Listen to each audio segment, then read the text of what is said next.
প্ৰথমে মই আপোনালোকে ইয়াত অহাৰ বাবে ধন্যবাদ জ্ঞাপন কৰিছোঁ। আৰু এটা কথা ঠিক, গৌৰৱ গগৈ ছাৰে কাৰ্বি আংলঙত দুদিনীয়া ভ্ৰমণ অহাৰ কাৰণে বিশেষকৈ কাৰ্বি আংলং কংগ্ৰেছ বা কাৰ্বি আংলং জনগণসকলে বহুত উৎফুল্লিত হৈছে, বহুত আনন্দিত হৈছে। সেয়েহে আমি ডিষ্ট্ৰিক্ট কংগ্ৰেছ ফালৰ পৰা বিশেষকৈ গোটেই Karbi Anglong inter district Congress committee আৰু ডিষ্ট্ৰিক্ট কংগ্ৰেছ মহিলা কংগ্ৰেছ আৰু ডিষ্ট্ৰিক্ট কংগ্ৰেছ ইউথ কংগ্ৰেছ আৰু ডিষ্ট্ৰিক্ট কংগ্ৰেছ NSY আৰু ডিষ্ট্ৰিক্ট কংগ্ৰেছ সেৱা দল আৰু ডিষ্ট্ৰিক্ট কংগ্ৰেছ য়াং ব্ৰিগেড আৰু লগতে ব্লক কংগ্ৰেছ, মণ্ডল কংগ্ৰেছ, মহিলা কংগ্ৰেছ আৰু বিশেষকৈ আমাৰ মিডিয়া চেয়াৰমেনসকলক ধন্যবাদ জ্ঞাপন কৰিছোঁ। আৰু এটা কথা আমি ধন্যবাদ দিব লাগিব যে কাৰ্বি আংলং জনগণৰ কাৰণে যে ইমান বৰষুণ পৰাটোৰ পাছত আমাৰ দুৱাৰ বাগৰিৰ পৰা আপটো পাৰ ৰখালৈকে যি ৰাইজে স্বতঃস্ফূৰ্তভাৱে ওলাই আহিছে, আমি সিদিনা দেখিবলৈ পাইছোঁ। আমাৰ চিডুল মতে কিছুমান চিডুলত বাহিৰত যাবলগীয়া হৈছে। কিয় হৈছে? দুৱাৰ বাগৰিত এনেকুৱা মানুহ হৈছে আমি ভাবা নাছিলোঁ। তাত আমি ভাবিছোঁ খুব বেছি কিমান 200-300, কিন্তু তাত হাজাৰজন মানুহ ওপৰত বেছি হৈছে। আৰু আমাৰ টাৰ্গেট আছিলে, আমাৰ তাত ব্লক অফিচ আছিলে, তাতে মিটিং কৰা হ'ব। কিন্তু গৌৰৱ ছাৰে মোৰ দেন 2.5 কিলোমিটাৰ খোজকাঢ়ি তেখেতে আহিছে। কিয় আহিছে? ৰাইজ জেগা ৰৈ গৈছে। ৰাইজক তেখেতে বাদ দি কোনো জেগাত যাব নোৱাৰে। সেইকাৰণে আমি কাৰ্বি আংলং ৰাইজক ধন্যবাদ জ্ঞাপন কৰিছোঁ। আৰু বিশেষকৈ দিলীপ ৰাইজসকলক দেওপানী আৰু আপোনাৰ চৰুপথাৰ, বোকাজান, বৰজান, ডিফু, লংনিক, বকলীয়া, কলনি, লাংহিন আৰু হাৰঘাট আৰু মহামায়া, কলকাতি, নমতি ৰাইজক আমি ধন্যবাদ জ্ঞাপন কৰিছোঁ। কাৰণ যোৱাকালি লাষ্টত দুৱাৰ বাগৰিৰ পৰা আৰম্ভ কৰি লাষ্টত যি ক্লজিং চেৰিমনি, তাতো যথেষ্ট মানুহ। আমাৰ চিডুল টাইম আছিলে 3:30, তাত 7:30 গৈ পাইছে গৌৰৱ গগৈ ছাৰে। তৎসত্বেও ৰাইজসকলে আপোনালোকৰ ভিডিঅ'ত আমি দেখিবলৈ পাইছোঁ, আপোনালোকৰ ফটোত আমি দেখিবলৈ পাইছোঁ, এনেকুৱা মানুহ 7:30লৈকে ৰাইজ ভোটলৈ যোৱা নাই। ৰাতিপুৱা 10টা বজাৰ পৰা আপ টু 7:30লৈকে ৰখা ইমান সহজ নহয়। কিন্তু আমি ডিষ্ট্ৰিক্ট কংগ্ৰেছে তেওঁলোকক একো এটা সহায় কৰিব পৰা নাই ৰাইজসকলক। নাই আমি চাহ খাব দিব পাৰিছোঁ, নাই তেওঁলোকক কিবা এটা ভাত দিব পাৰিছোঁ। তৎসত্বেও গণজক ভাল পোৱাৰ কাৰণে ৰাইজে স্বতঃস্ফূৰ্তভাৱে ওলাই আহিছে। গতিকে মই কাৰ্বি আংলং ৰাইজক বিশেষকৈ আমাৰ ডিষ্ট্ৰিক্ট কংগ্ৰেছ ফালৰ পৰা আমি বহুত ধন্যবাদ জ্ঞাপন কৰিছোঁ। আৰু গৌৰৱ গগৈ ছাৰে কাৰ্বি আংলং জনগণৰ কাৰণে যে মাত মাতিছে, তেখেতক আমি বহুত ধন্যবাদ জ্ঞাপন কৰিছোঁ। আৰু ইয়াৰ লগত ৰচনা তিৰ্কী বাইদেউ আৰু APCC ছেক্ৰেটাৰীসকল আমাৰ আহিছিল আৰু অবজাৰ্ভাৰসকল আছিল, তেওঁলোককো আমি ধন্যবাদ জ্ঞাপন কৰিছোঁ। আৰু এটা কথা ঠিক মই ক'ব বিচাৰোঁ যে BJP-সকলে তেওঁলোকে দুইটা জেগাত গৌৰৱ গগৈৰ কাৰণে গবেগ তেওঁলোকে কিবা প্ৰদৰ্শন কৰিছিল, ফ্লেগ কাৰ্ড কৰিছিল তেওঁলোকে। এটা জেগাত শান্তিপুৰ, আন এটা জেগাত আমাৰ ইয়াত বিৰোলা নেকি ডিপুতাৰা লাংচ। কিন্তু আমি লাজ পাব লাগে, গৌৰৱ গগৈ ছাৰে কাৰ্বি আংলঙত আহি কাৰ্বিৰ বিৰোধী মাত মাতিবৰ কাৰণে অহা নাই, কাৰ্বি খিলঞ্জীয়াৰ বিৰোধী মাত মাতিব অহা নাই। গৌৰৱ গগৈ ছাৰে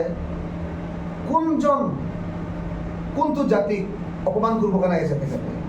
অলপতে আমাৰ স্পষ্টবচন ৰতনীতি কৈছে, চলাৰ প্ৰজেক্ট তাত জনগণৰ ৰাইজসকলক ৰক্ষণাবেক্ষণ দিবৰ কাৰণে তেখেতে মাত মাতিছে, নিজৰ কাৰণে নহয়।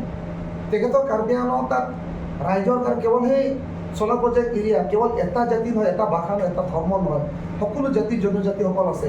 সেইসকলক তেওঁলোকৰ ভূমি অধিকাৰ, তেওঁলোকৰ মাটিৰ ৰক্ষণাবেক্ষণ কৰিবৰ কাৰণে তেখেতে নিজে এজন সভাপতিয়ে মেইন ৰোড পৰা প্ৰায় 6-7 কিলোমিটাৰ ভিতৰত গৈ তাত তেখেতে ৰাইজৰ লগত মত বিনিময় কৰিছে। আৰু আমি কোৱা কথা নহয়, তাত গাঁওবুঢ়াসকলে ৰাইজসকলে নিজেই গৌৰৱ গগৈ ছাৰক সেই কথাবিলাক কৈছে, যেন আমি কোৱা হ'লে বেলেগ কথা। গৌৰৱ গগৈ ছাৰে আমি সেই চিটত আমাৰ তাত নাই, কিন্তু গৌৰৱ গগৈ ছাৰে তাত নিজেই গৈ সেই কথাবিলাক ৰাইজৰ লগত ডিৰেক্টলি কথা পাতিবৰ কাৰণে কিবা তেওঁলোকৰ লগত কথা পাতিছে। আৰু সেই ৰাইজৰ কথাই গৌৰৱ গগৈ ছাৰ কৈছে, আমাৰ কথা নহয়। সেইকাৰণে BJP-সকলে যে এণ্টি ট্ৰাইবেল বুলি কৈছে, ট্ৰাইবেল বিৰোধী বুলি মানুহ দিছে, পাকিস্তানৰ এজেণ্ট বুলি কৈছে, সেইটোতো আমি লাজ পাব লাগে। মই এজন কাৰ্বি হিচাপে, কাৰ্বি আংলং বাসিন্দা হিচাপে অলপ দুখ পাইছোঁ। সেইটো হ'ব নালাগিছিল। আমিতো কোনোদিন কৰা নাই। আমি হিমন্ত বিশ্ব শৰ্মাক অসমৰ মুখ্যমন্ত্ৰী হিচাপে কাৰ্বি আংলং আহা কংগ্ৰেছসকলে কেতিয়াও আমি প্ৰদৰ্শন কৰা নাই। আমিতো বহুত কৰিব পাৰিলোঁ হয়।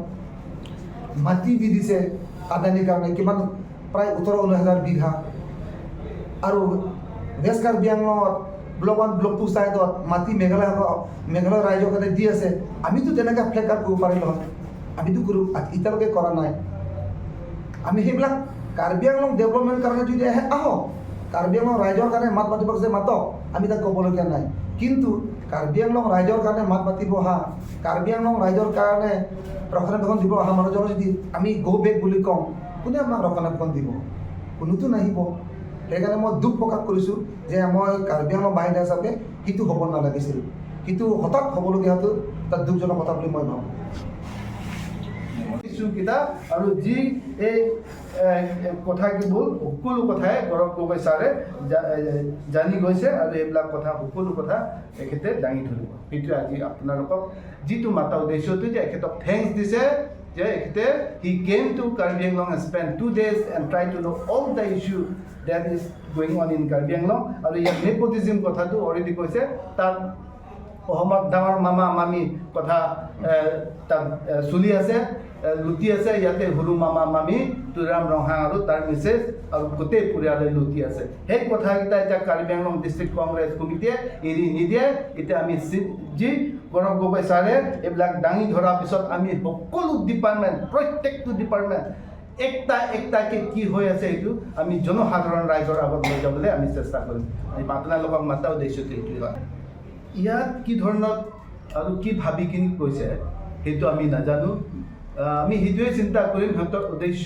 আৰু মন সেইবিলাক সকলো বেয়া বুলি আমি ভাবিম ইয়াতো একো বেয়া নাই এখেতেলোকে যদি চুৰ কৰিছে আমি চুৰ নকওঁ নেকি সিহঁতি যদি ইয়াত চেণ্ডিকেট চলাইছে বুলি আমি নকওঁ আজি কাৰ্বি আংলঙত বজাৰত আমি যদি চাব যায় আজি কি পৰিস্থিতি হৈছে মানুহৰ অৱস্থা নাই দোকানবোৰ বন্ধ হৈ আছে আমি জনসাধাৰণৰ বাবে আমি এই কথাবোৰ দাঙি ধৰিম আৰু কংগ্ৰেছে ভয় নাখায় আপোনালোকে যিয়ে কওক কংগ্ৰেছক অলৰেডি ৰাহুল গান্ধীয়ে কৈছে দৰম মত আৰু এবাৰ আমাৰ গৌৰৱ গগৈ অসমৰ প্ৰেচিডেণ্টে আমাৰ ডিপুটি LOPয়ে কৈছে কি এবাৰ যুঁজ হ'ব এই কথা আমি আগত লৈ যাম আৰু জানামতে তুলিৰাম ৰংহাঙে যিমান দিন আজি 4 তাৰিখ পৰা 5 তাৰিখলৈকে যেতিয়া গৌৰৱ গগৈয়ে ভ্ৰমণ কৰিছে কাৰ্বি আংলঙত আছে সি কি কয় নিগুনিৰ দৰে এইটো ভিতৰত সোমাই আছে গাঁতত সি ওলাব হিম্মতে কৰা নাই ক'তনো 1000 মানুহ হোৱা নাই বুলি আপোনালোকে কৈছে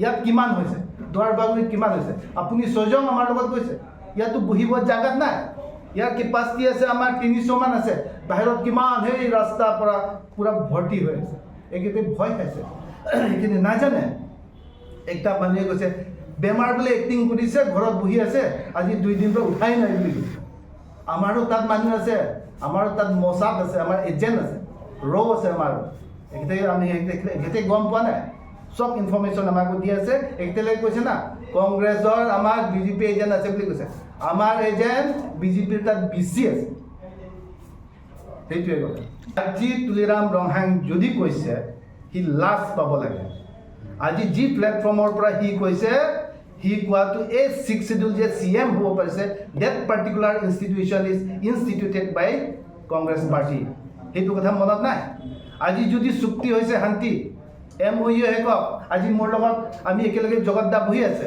হি is the one of the fighter for autonomous state demand committee এই MOU যে চাইন কৰিছে এতিয়া আমাৰতো কংগ্ৰেছ সমতে হৈছে ইয়াৰ পিছত MOS যিটো 1 হৈছে UPDF সৰেন বেসকলে এই MOS কাৰ সময়তে লিখা হৈছে আৰু সেই যিটো পিডিলি হান্তি কেনেলেফ এই কেনেলেফতো চুক্তি হ'বৰ কাৰণে আলোচনা টেবুলতো আনিছে কোনে It has all started by the Congress party to come to the negotiating table for peace talk.